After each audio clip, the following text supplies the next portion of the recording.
And I continue on page 8 because my bookmark fell out and I cannot remember where it was. So this is the Cesar Millan book with Melissa Jo Peltier. Be the Pack Leader. Dogs Under Pressure. Like Willie the Kid, many of America's dogs are living under the pressure of too high expectations from their human owners. Pressure, you ask? I treat my dogs better than my kids. My dogs get anything and everything they want. What kind of pressure is that? I've got news for you. Every time you humanize your dog and expect him to fulfill the position of an absent child, lover, or friend, or parent in your life, you are putting unrealistic expectations on him. You are taking away his dignity, the dignity of being a dog. And a dog is part of Mother Nature, which means he is naturally wired to expect order in his life, to expect that he must work for food and water, and must follow the rules and guidelines of an orderly social system, under the watch of a trusted pack leader. If you are not giving your dog these things, yet you are projecting on him all the emotions, affection, and intimacy that you lack with the humans in your life, then you are being very unfair to your dog, and you may well be the cause of his or her bad behavior. What evidence do I have that we in Western society, particularly in America, are pressuring our dogs to fill inappropriate voids in our unbalanced human lives? First of all, I have my clients. In the following pages, you will read about some case studies from both my private work and my television series that dramatically illustrate how the owner's various psychological needs were being unfairly projected onto their dogs. But there's other evidence too. Take, for example, this survey of 1,019 pet owners conducted by the American Animal Hospital Association in 2004. The study asks this question: you're stranded on a desert island.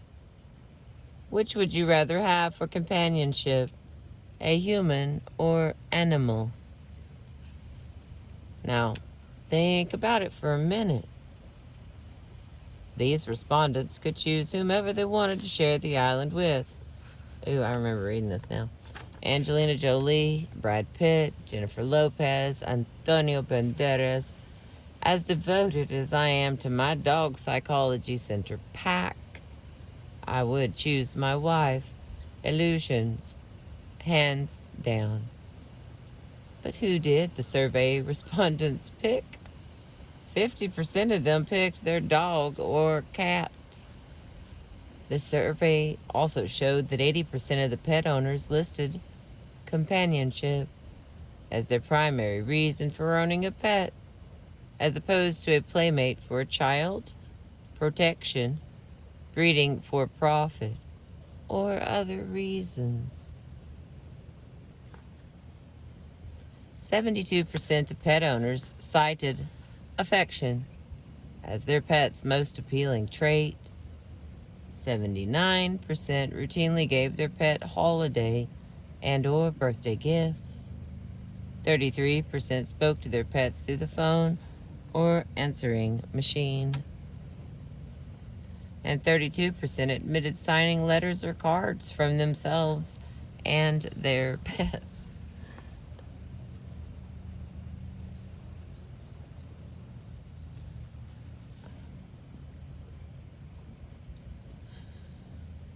Here's another fascinating statistic.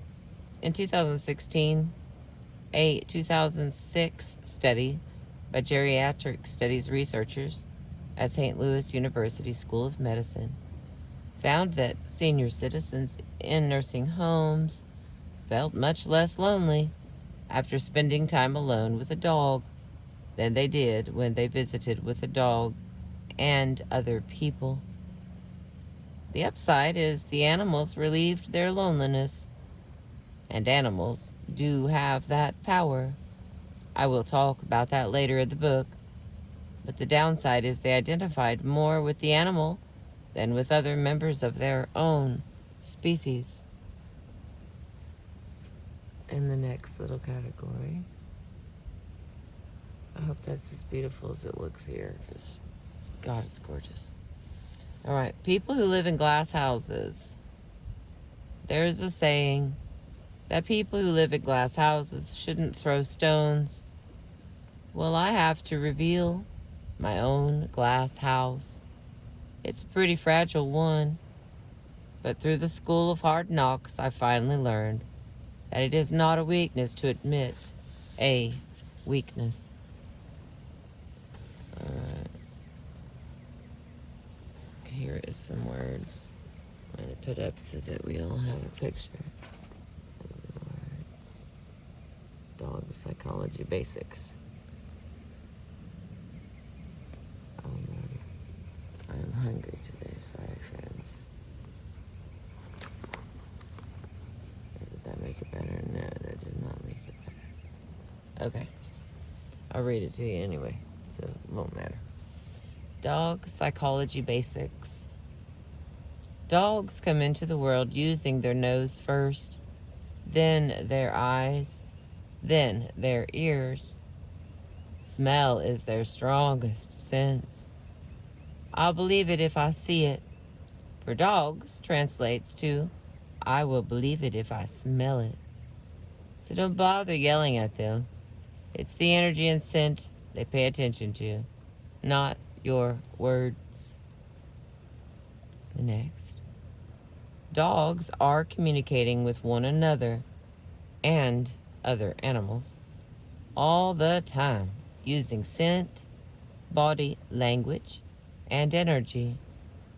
They are also communicating with you all the time, though you may not be aware of the signals you are sending. You absolutely cannot lie to a dog about how you are feeling. Dogs have an ingrained pack mentality. If you're not asserting leadership over your dog will try to compensate by showing dominant or unstable behavior. Dogs never think they are humans, as many pet owners would like to imagine. They are exceptionally happy just being dogs. If you are telling people your dog thinks he's a person, chances are he's a dog who knows he's your leader. In a dog's world, you're either stable or unstable, a leader or a follower. A dog's natural goal is to be connected, to live harmoniously, grounded and balanced, in tune with Mother Nature. The next. Dogs live in the moment. They don't reminisce about the past or worry about the future. Therefore, they can move on from unstable behavior very quickly if we let them. All right, we continue. Hang on, let me get a drink. Now I'm thirsty and hungry.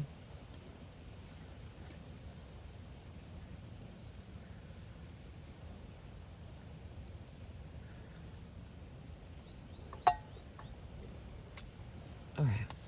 When I first came to America, I totally believed that my relationships with dog would ultimately mean more to my life than my relationships with humans.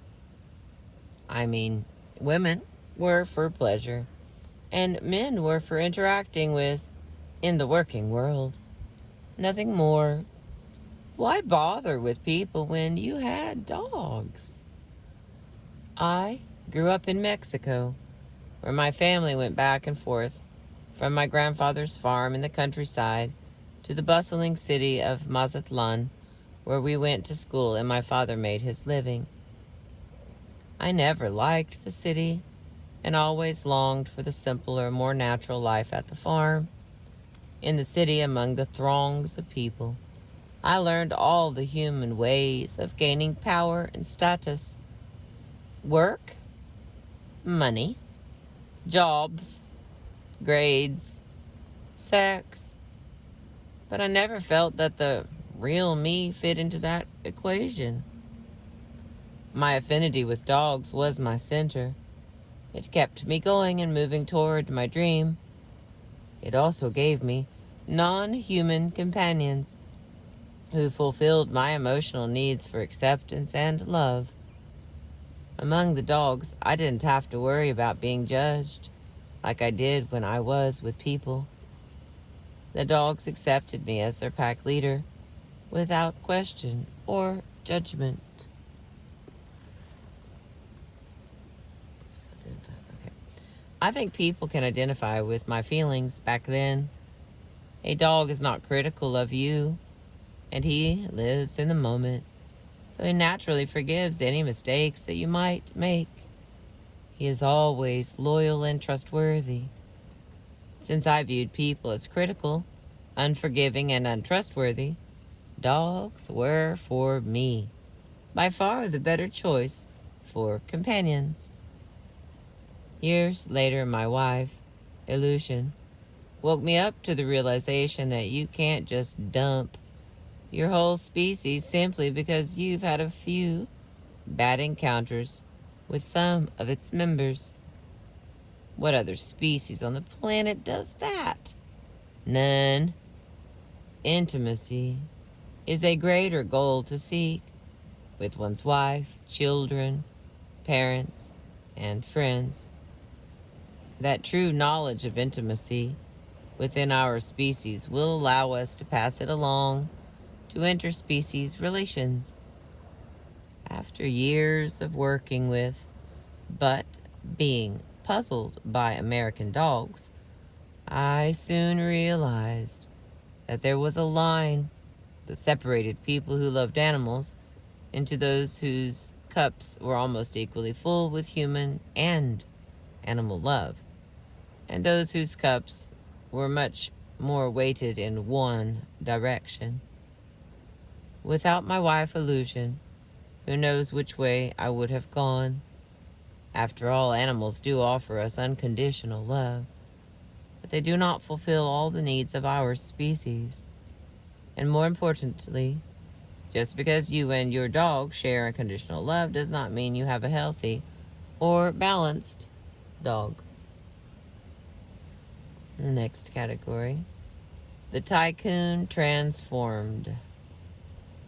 Clearly, my new friend, the tycoon, is a prime example of a person whose emotional cup was tipping over when it came to his dogs, but running on empty when it came to his human relationships. He left the first session still blaming his assistant, Mary, for the dog's behavior. The next step in my relationship with the tycoon was part 2 of the dog's rehabilitation process, socializing them with other dogs at my dog psychology center in Los Angeles. Believe it or not, he put each dog separately in his private jet and flew each one across the country to Los Angeles, accompanied by his assistant. Think about it. 4 cross-country trips made by a jet carrying only one dog and one assistant each time. This was a man who guarded every one of his billions of pennies dearly. So you can imagine how much those dogs were worth to him psychologically and emotionally. Unfortunately, there were few people in his life whom he could feel this way about. While working with the dogs in my center, My most important job was to teach his assistant, Mary, how to handle the two of them together with calm and assertive leadership. But there was a huge roadblock.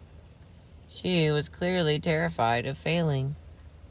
If she failed and the dogs got hurt, she would be the one blamed, and her boss would not only be enraged over the situation with dogs, he would also unleash all his frustration from everything else in his life on her and the rest of his staff.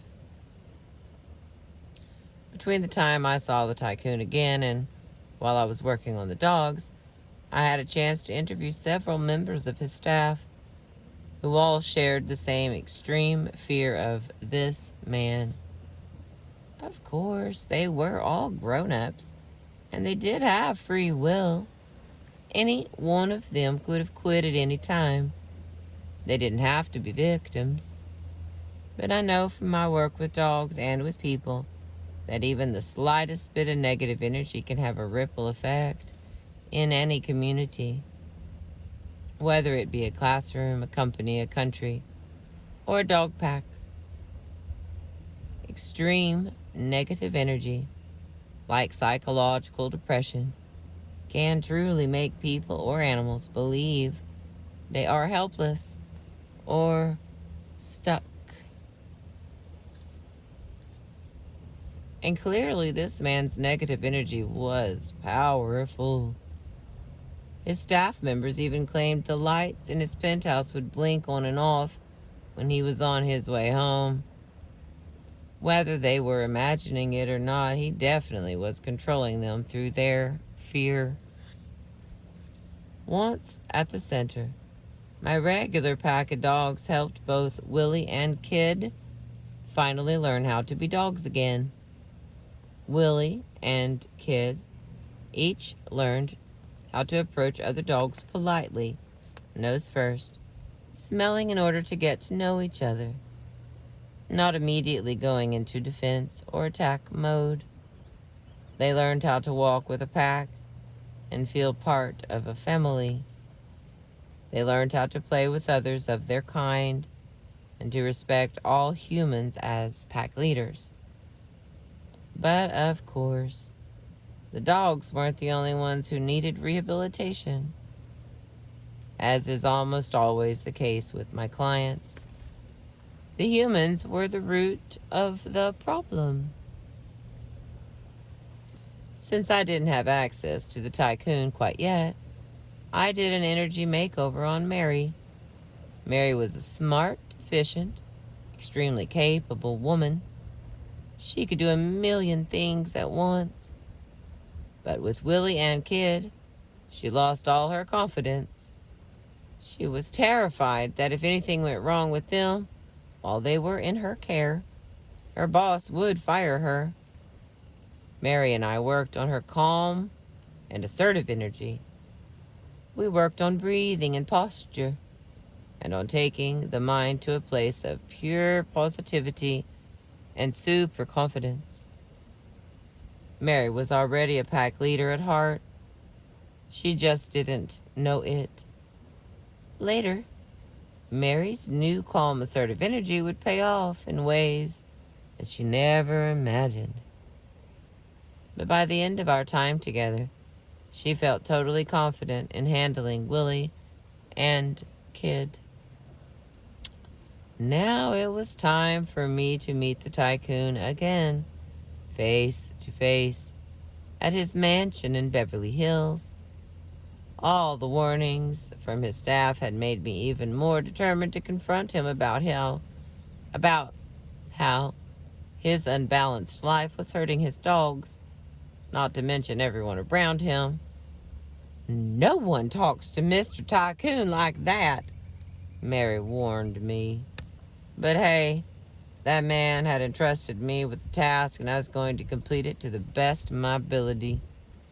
He was definitely going to get every penny of his money's worth, whether he wanted to or not. I had nothing to lose, and the dogs had everything to gain. All right, the next little category. It's page 15 here. Facing the mirror. The tycoon and I sat together in his posh living room, and I calmly but firmly addressed him, suggesting that perhaps he was the problem, not his dogs, and not his assistants. Once again, the avoidance behavior began. Eyes roving, foot tapping, constantly looking at his watch. He didn't want to hear what I had to say. In his mind, he had sent the dogs out like appliances to be repaired. I was to give his assistants precise instructions that there would be hell to pay if they didn't follow, and that would be that. But this time, every few seconds in the midst of his avoidance strategy, I would stop and address him firmly. You're not listening, are you? I'd ask. No, I'm listening, he'd reply, clearly annoyed that anyone would dare challenge him like that. I would continue talking, then stop again. If you're not paying attention to me, how can I talk to you? Now he was getting really mad. But I am listening, he responded. No, you're looking up there, over there, you're looking everywhere else. I really need you to pay attention to what I am saying. Oh, eventually Mr. Tycoon blew up. You dominant MF, he said to me. From him, that evidently was a compliment, because he didn't usually surrender to other people. Somehow, by standing up to him, I had won his respect, at least for that moment.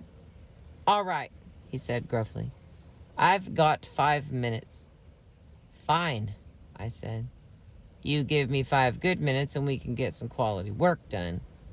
We can create a lot. We can accomplish a lot in 5 minutes, but we need 5 100% minutes. When I talk with a client, I have an advantage because I can get to his or her own personal issues in a roundabout way. We start talking about the dogs, then we get to the real heart of the problem, the human. That's how it worked with the tycoon. I was fascinated by the way he had transferred all his emotional needs to those dogs. Yet he didn't have many family members or confidants whom he trusted. Little by little, the story came out. As a boy, he had overcome major insecurities and fear by constantly achieving. That was where all his focus went, all his life. I have got to be the best. And it worked. It made him powerful. It made him rich. But it also pushed a lot of people away. He could compete with them or control them, but he could never be close to them. And so his life played out that same old story over and over again. It didn't surprise me at all that underneath the intimidating exterior lay a good heart. It was his good heart that he desperately wanted to share with his dogs. But you can't fool animals. The negative energy was stronger, and that's what was making them and everyone else around him unstable.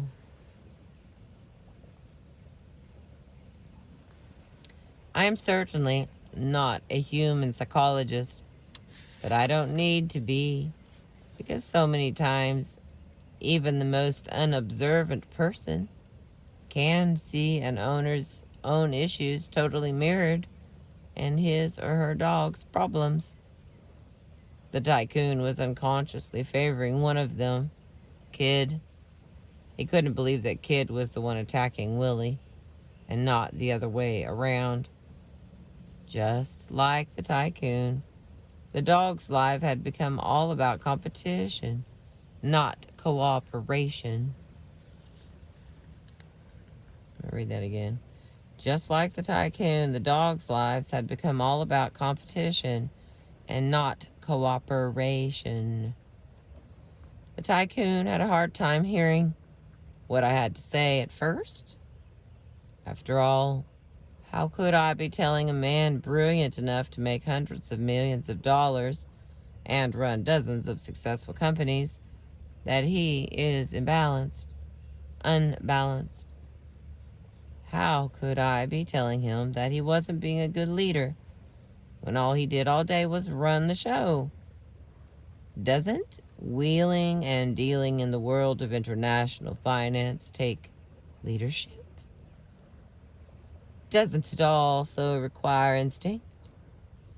I tried to explain to him that yes, in the human world he was perceived as a leader, and of course he had exceptional business instincts. But the strategies and instincts that work in business and political worlds are not always those of Mother Nature.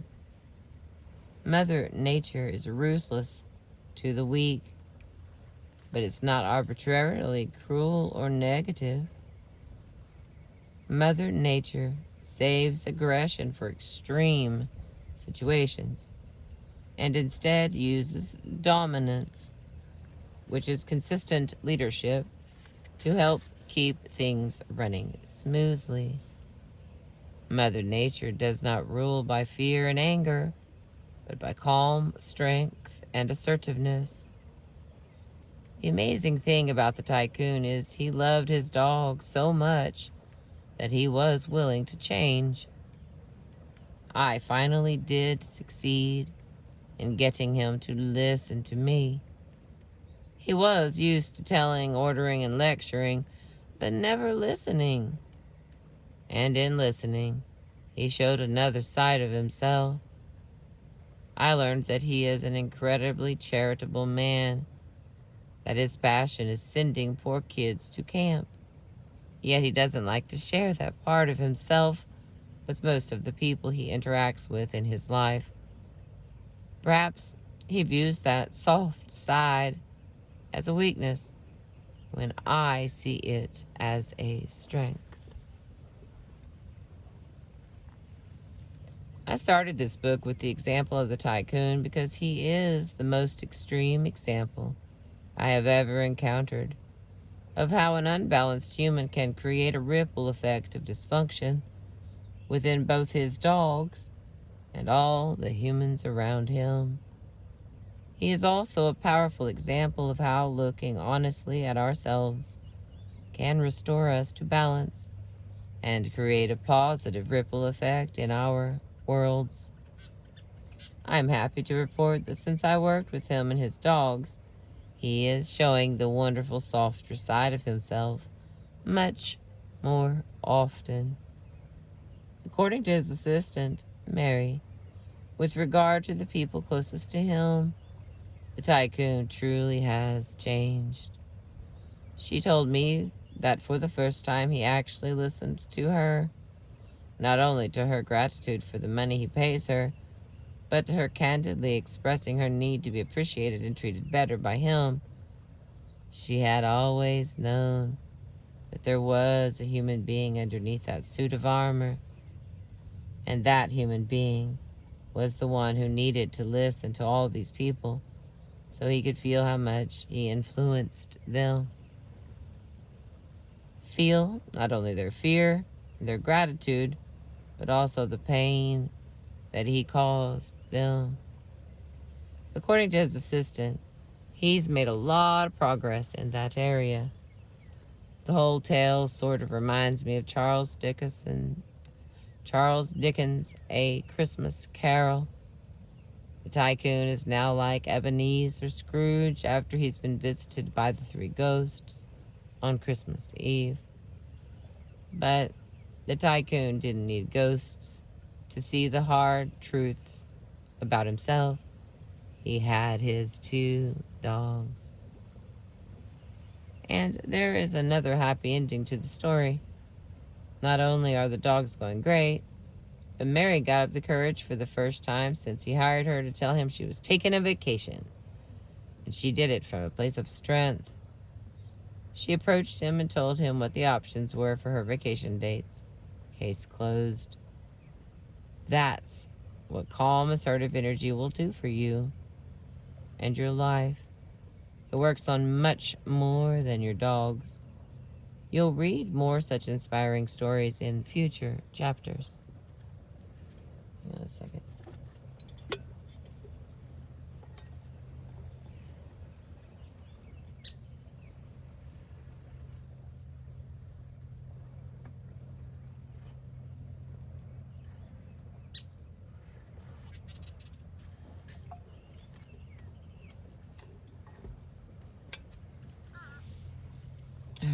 The moral of the story is no matter how much money or power you have, how many academic degrees, or how many priceless works of art you own, your dogs don't care. They do care how unstable you are, because being pack-oriented, it directly affects them. Dogs do know how comfortable you are with yourself, how happy you are, how fearful you are, and what is missing inside of you. They can't tell you, but they absolutely know exactly who you are. You can ask a human, "Are you happy?"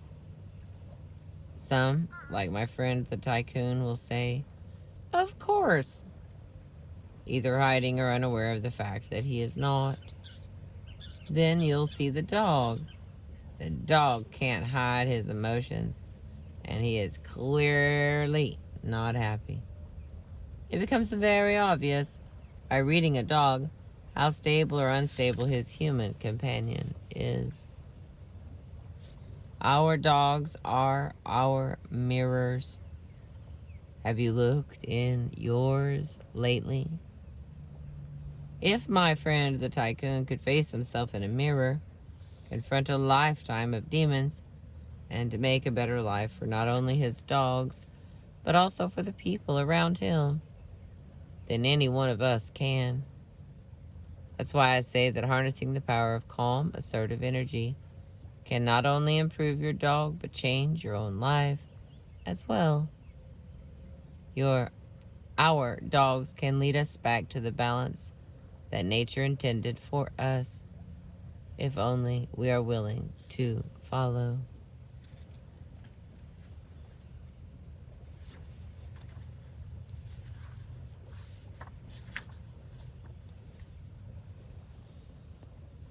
That's the end of chapter 1. But now it's calling this next one part 1. I get real confused about how we name all this stuff. So I think I'm going to continue here.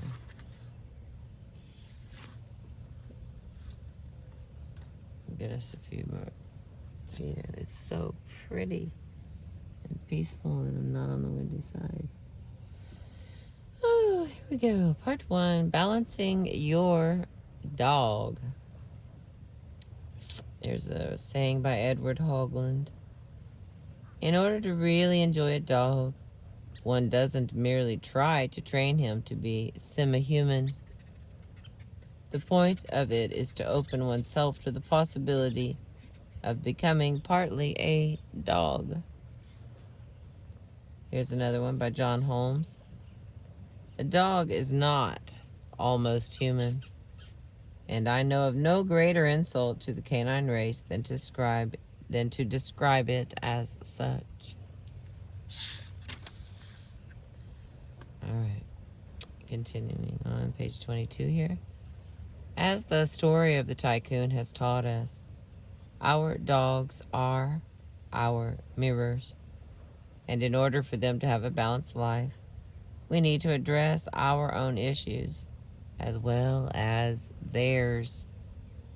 This book is about your dog and you, his bad behavior and your own helplessness, our permissiveness or anger or frustration. Let's start with the easiest part of the equation to face, your dog and his problems. Because probably at this point you might be thinking that his problems have nothing to do with you.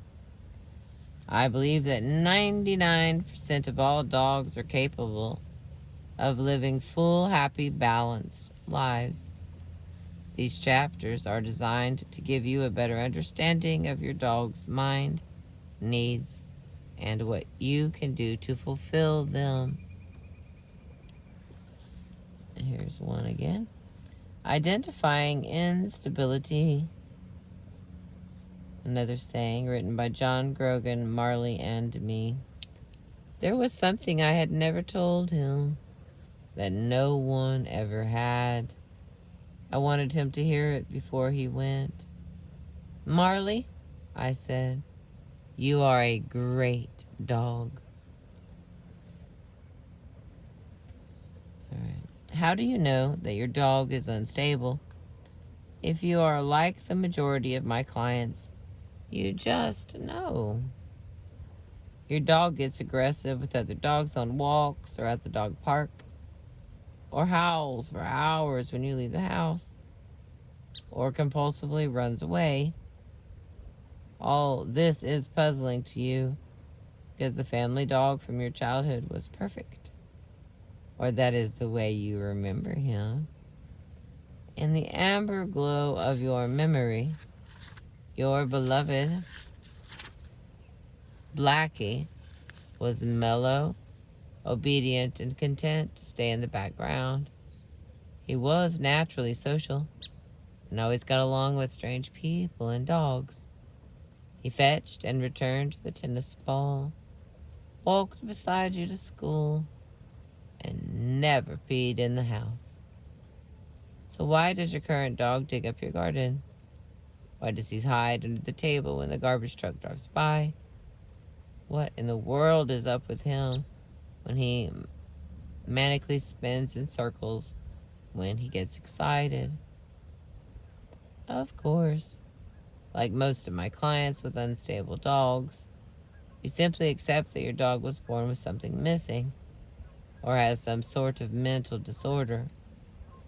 Or if your dog was adopted from a rescue organization, you create a story that he had such a traumatic experience in his past placements that he will never be able to forget his terrible abuse he suffered during those dark, lonely years before he met you. So, of course, he will never be stable, and you should not complain. But instead, remain tolerant, and feel really sorry for him when he pees all over your sofa whenever you turn the television on. How could you criticize him when he bites anyone who comes near his food dish, knowing what he's been through in his short but traumatic life? You decide you have to pay the price to live with an unstable dog because of everything that happened to him before. Like you owe it to him. Next little category. They are all great dogs. Page 24. The truth about dogs is they do not feel bad about the past. They don't dwell on their bad memories. We are the only species that does that. Dogs live in the moment. If they feel safe and secure in the moment, then any past conditioned behavior can be reconditioned, provided we give our time, our patience, and our consistency. Dogs move on, often very quickly. They, like everything else of Mother Nature, naturally want to return to balance. Too often, it is we, the humans, who are unknowingly preventing that balance from occurring. We are human beings, and one of the most beautiful things about our species is that we have empathy. When someone, including an animal, who we care about is in distress, we feel bad for them. We hurt when they hurt. But in the animal world, hurt is a weak energy. Feeling sorry is a weak energy. The kindest thing we can do for our animals who have suffered in the past is to help them move forward into the present. In short, that uncontrollable, neurotic monster you're living with is just waiting for you to help guide him on the way to becoming one of the world's greatest dogs.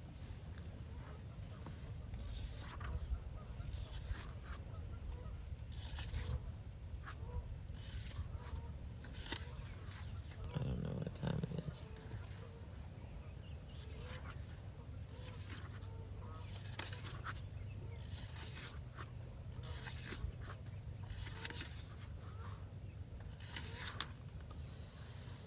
Okay, this is kind of a long chapter here.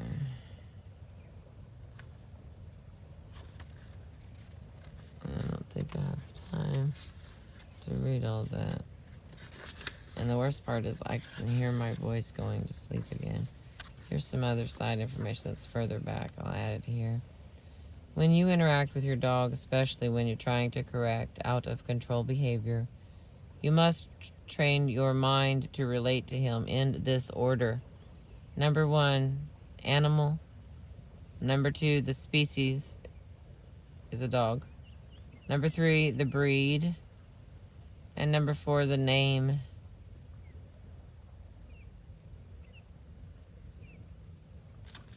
Alright, fine. I'll read some more. I just wish I knew what time it was. Okay. Page 25. Marley and Me. John Grogan's book, Marley and Me, Life and Love with the World's Worst Dog, hit the bestseller list in November of 2005, and as of this writing, is still in the top 10. It's easy to see why. This fun-to-read, touching tale of a lovable but out-of-control family Labrador, Marley, could easily be the life story of many of my clients' dogs. Marley is usually destructive, rarely obedient, sometimes obsessive, and always unpredictable. He's even described on the book jacket as wondrously neurotic. To me, joining the words wondrous and neurotic is part of the reason that there are so many unstable dogs in America. Many people who love their dogs think that their pets' unhealthy issues are just personality quirks. When Arthur Grogan first published his tribute to the recently deceased Marley in the Philadelphia Inquirer, he initially thought that his former companion was one of a kind, the world's very worst dog. He was soon flooded with letters and emails informing him that he was actually just one member of a giant, bad dog club. My inbox resembled the television talk show, Grogan writes. Bad dogs and the people who love them. With the willing victims lining up to proudly brag, not about how wonderful their dogs were, but about just how awful. Like many of my clients. However, all these well-meaning dog lovers may not understand that their dog isn't happy being awful. I was thrilled last year when the wonderful Grogan family actually became my clients. Through my National Geographic Channel series, The Dog Whisperer, they contacted me and invited me to their home in Pennsylvania to help them with Gracie, their current dog. As a gorgeous yellow lab, Gracie had a very different issue than Marley, which I will get to in Chapter 4. But as different as the two dogs were, Gracie and Marley's problems were both caused by the same human issues, lack of leadership.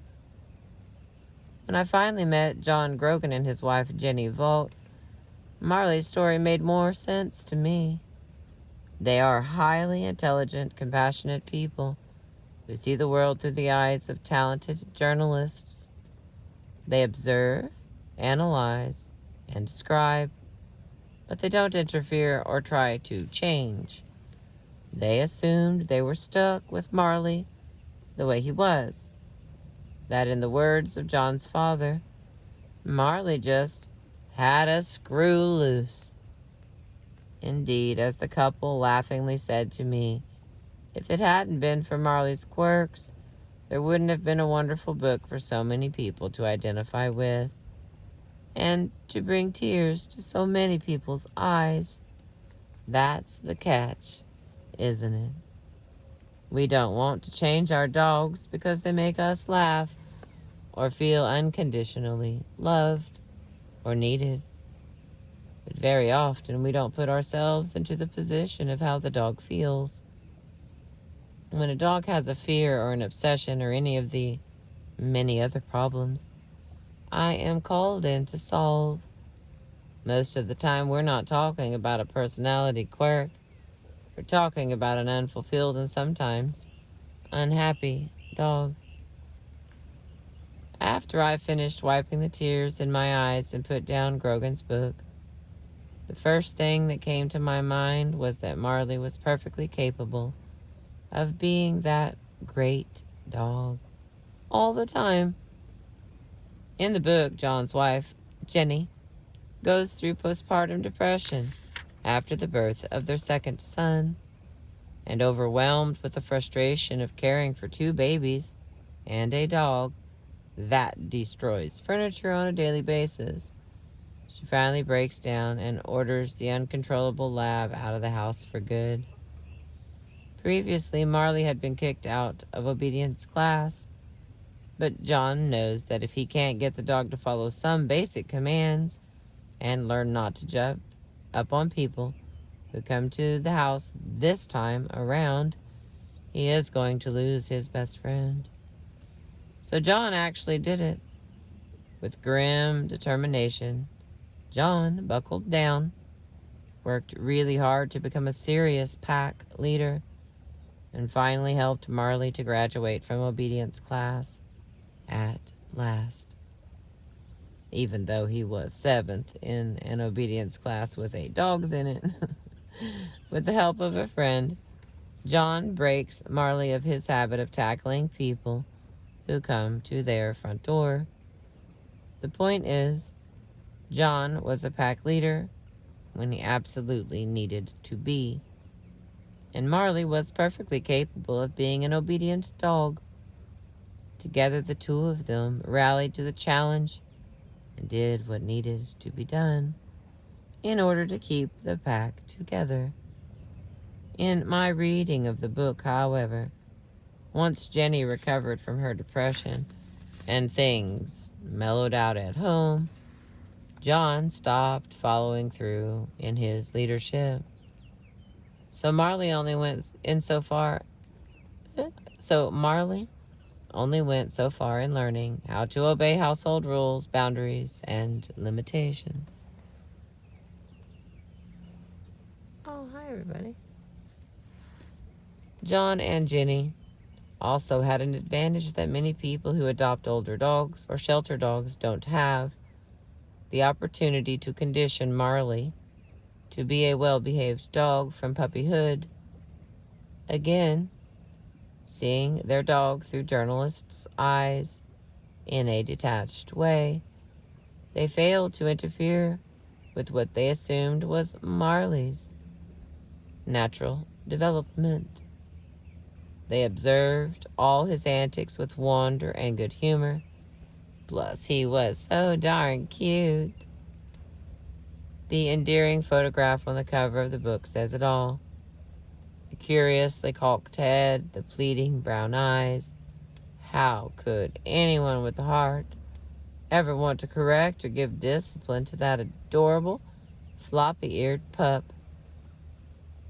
John and Jenny made the well-meaning but common mistake of believing that Marley's destructive antics as a puppy were evidence of his developing personality, his spirit. When you study dogs in nature, from wolves to wild dogs to domestic dogs that raise each other like some farm dogs do, you will witness discipline and order instilled in their lives from their very first days on earth. You'll also see the elder canids putting up with an awful lot from the pups. They won't deny their innate playfulness, but instead will allow the little ones to crawl on them, tug on them, even nip. However, they set definite limits on it. When playtime is over, the elder dog lets the puppies know it's right away by nosing them to the ground with a gentle bite or lifting them up by their scruffs, if necessary.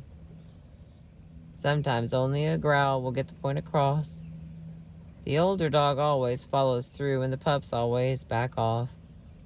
If danger is imminent, the elders manage to get the pups immediately herded together and inside the safety of the den in the blink of an eye.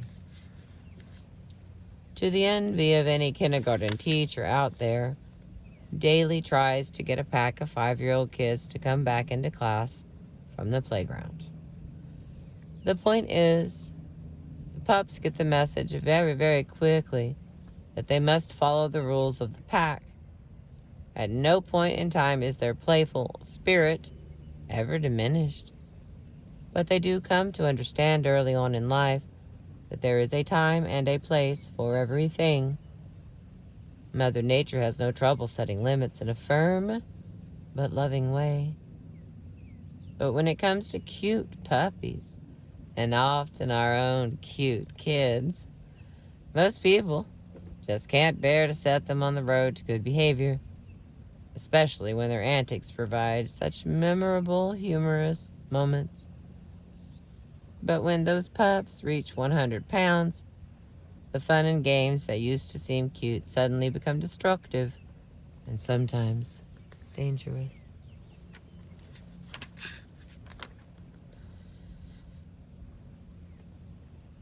John and Jenny had a wonderful companion in Marley.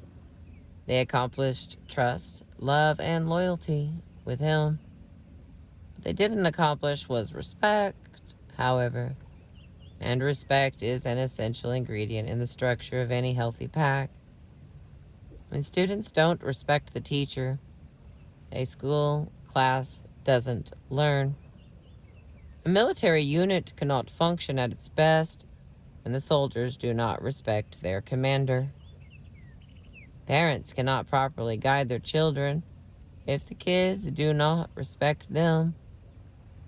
In the same way, your dog will not feel safe and calm and stable if he does not respect you as a pack leader. Part of the reason John and Jenny did not gain Marley's full respect was that they always addressed themselves to Marley, the name and personality first. Marley to them was just plain old Goofy, not exactly a rocket scientist. Loyal Marley. They were not addressing themselves to the animal in Marley, the dog in Marley, or even the breed of Marley, a Labrador Retriever. Remember this key concept. Alright, here we go. I'm going to put it up here. It's my favorite game these days. These are the rules. Okay. And now you know. Oh, that phone's getting hot. Let's try to get out of this chapter real fast. Alright. First, it's important to address yourself to the animal in your dog, because that is what you have in common with him. You are both animals. We will talk later about how to project the kind of energy that any animal will recognize. Second, your dog is a dog, not a baby or a small furry person with a tail. All dogs have certain traits in common and certain ingrained ways of behaving. Learning to recognize what is dog and what is Marley is the key in distinguishing unstable behavior from normal behavior. Then there is breed. Recognizing breed is especially important if, like the Grogans, you have a purebred animal. The genes that make him pure also give him special needs that you must know how to fulfill in order to ensure his happiness and balance. We will talk more about fulfilling the breed in your dog in Chapter 4.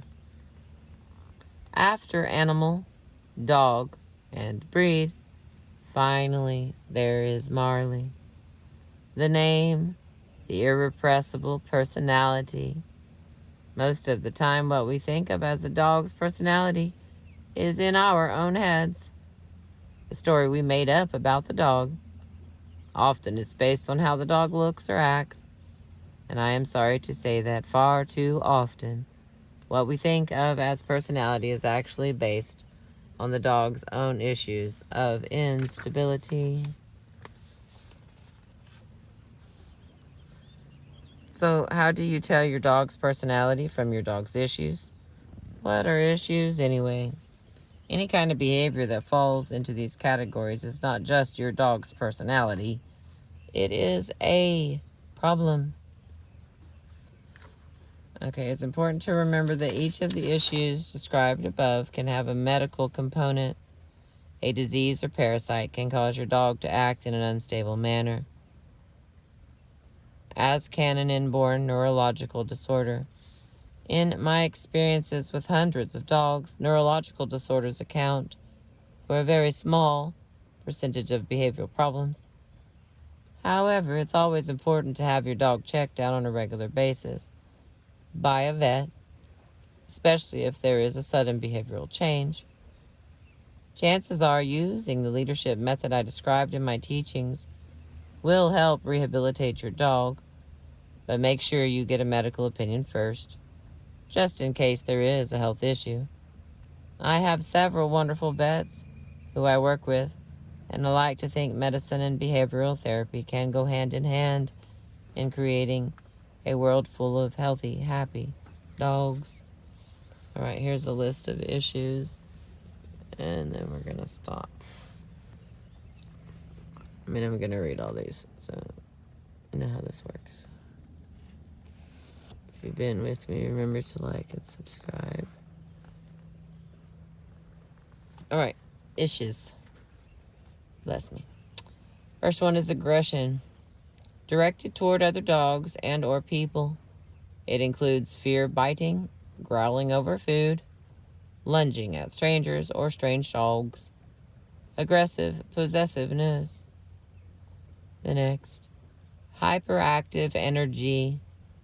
This includes jumping on people upon meeting them or when they enter the house, compulsively spinning or twitching, destructive activities such as chewing and digging, or overexcited panting, etc.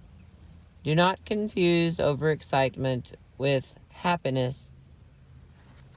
The next issue is anxiety/separation anxiety. This includes barking, whining, scratching, etc. Whether you are there or after you leave the house, pacing, destroying things when you're away. The next issue is obsessions or fixations. This includes an addiction or unusual preoccupation with anything from a cat to a tennis ball, expressed by tense body language, obliviousness to the owner's commands, food, rewards, even physical pain. And the next, phobias.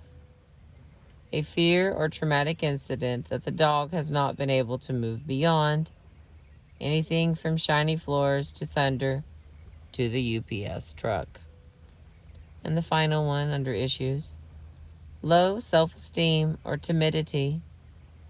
It's a weak energy, irrational fear of anything, total freezing up, and an extreme degree of fear. All right, that's the issues. Now, that's not quite the end of part 1, chapter 1, or whatever the heck's going on here. We got just a few more pages left, and then I'll keep us rolling. I don't know how they're doing this. So this will be number 2. The next part of this will be personality versus issues. And this time, I'm going to find a bookmark. I remember where the heck I am. There we go. We're on page 32. It's so funny because I thought it said personality and Jesus. Anyway, thank you for being with me this morning, catching this beautiful flooded zone that is Oklahoma. I appreciate you.